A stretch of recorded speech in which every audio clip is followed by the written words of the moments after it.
आप सभी लोगों को इस संकल्प पत्र के लिए बहुत बहुत बधाई देता हूं। ये संकल्प पत्र अगले 5 साल के लिए महाराष्ट्र के विकास की गारंटी बनेगा। साथियों, महायुति के साथ साथ केंद्र में एनडीए की सरकार यानी महाराष्ट्र में डबल इंजन की सरकार यानी विकास की डबल रफ्तार। महाराष्ट्र के लोगों ने पिछले 2.5 वर्षों में विकास की इस डबल रफ्तार को देखा है। आज महाराष्ट्र देश का वो राज्य है जहां सबसे ज्यादा विदेशी निवेश हो रहा है। फॉरेन डायरेक्ट इन्वेस्टमेंट, यहां नए एयरपोर्ट बन रहे हैं, नए एक्सप्रेस वेज बन रहे हैं। आज महाराष्ट्र में करीब 1 दर्जन वंदे भारत ट्रेनें चल रही है।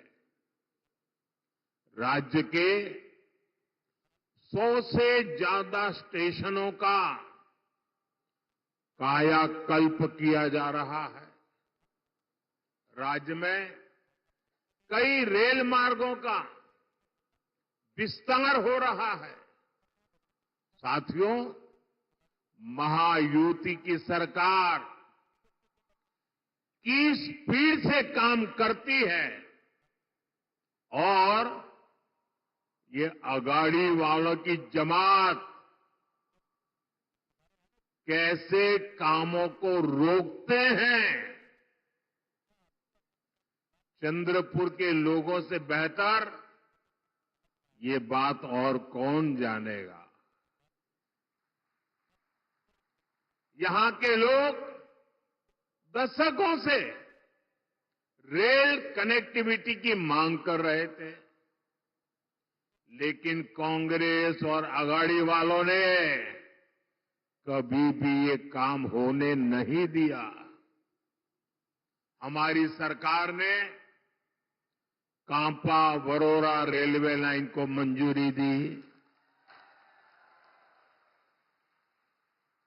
नागपुर से गढ़चिरौली रेलवे लाइन का काम भी अब बस पूरा होने की तैयारी में है। इससे किसको सुविधा मिलेगी? आपको ये सुविधा मिलेगी, आपका समय बचेगा, आपका पैसा बचेगा।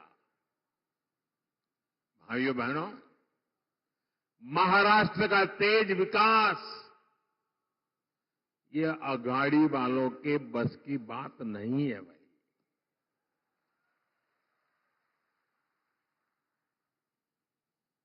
अगाड़ी वालों ने केवल विकास पर ब्रेक लगाने में पीएचडी कर दी है। कामों को अटकाना, लटकाना और भटकाना, ये कांग्रेस वाले तो इसमें डबल पीएचडी है, एक्सपर्ट है।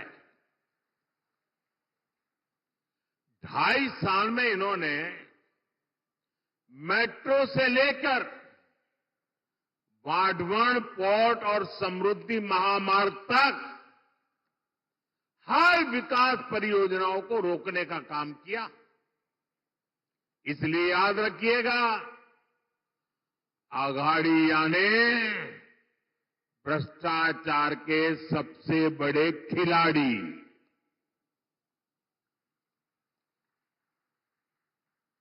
ये अघाड़िया ने खिलाड़ी, आप इन्हें दोबारा लूट का लाइसेंस मिलने देंगे क्या? जरा पूरी ताकत से बताइए, मिलने देंगे क्या? लूट करने देंगे क्या? खजाना भरने देंगे क्या? साथियों, मैं आपसे पूछना चाहता हूं, जरा पूरी ताकत से जवाब दीजिए। आप महाराष्ट्र की प्रगति पर ब्रेक लगने देंगे क्या? साथियों, कांग्रेस और उसके साथी दल हिंसा और अलगाववाद पर राजनीतिक रोटियां सेकते हैं। अभी कुछ ही दिन पहले जम्मू कश्मीर की विधानसभा में क्या हुआ, पूरे देश ने देखा है। आपने भी टीवी में देखा होगा, अखबारों में पढ़ा होगा, सोशल मीडिया में आया होगा। ये हमारा जम्मू एंड कश्मीर दशकों तक अलगाववाद और आतंकवाद में जलता रहा। महाराष्ट्र के मेरे कितने ही वीर जवान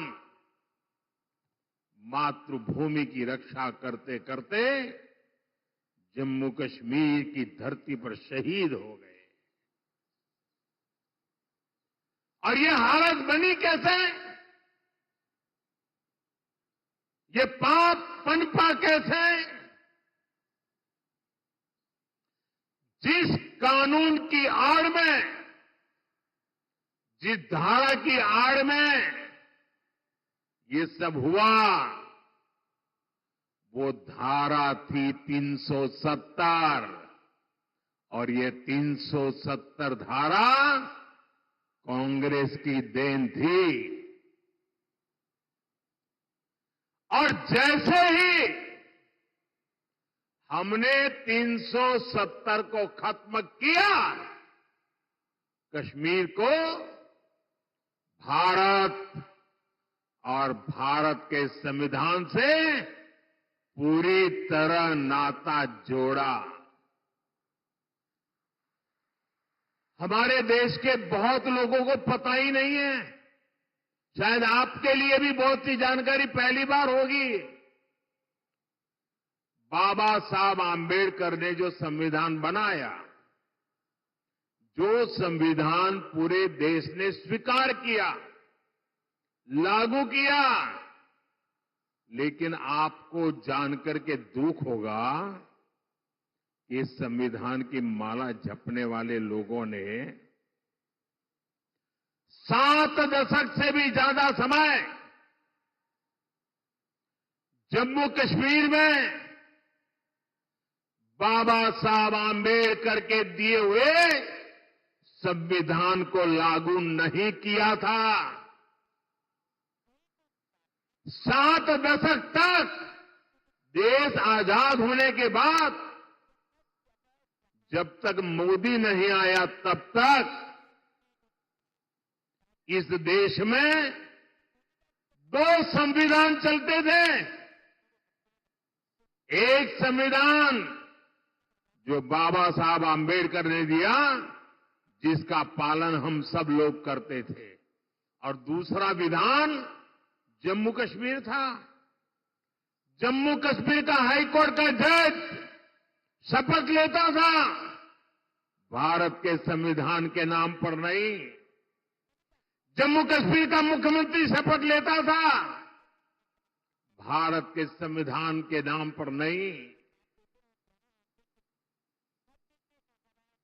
कारण 370 की ऐसी दीवार थी जो बाबा साहब के संविधान को जम्मू कश्मीर में घुसने नहीं देती थी। ये मोदी को आपने आशीर्वाद दिया और 370 को हमेशा हमेशा के लिए हमने जमीन में गाड़ दिया दोस्तों। लेकिन कांग्रेस वालों को, उनके साथियों को ये बात पच नहीं रही है और इसलिए कांग्रेस और उसके साथी कश्मीर में फिर से धारा 370 वापस लाकर के लागू करने का प्रस्ताव सदन में लाए हैं, सदन में पास करवा रहे हैं। जरा कांग्रेस वालों को पूछिए, उनके साथियों को पूछिए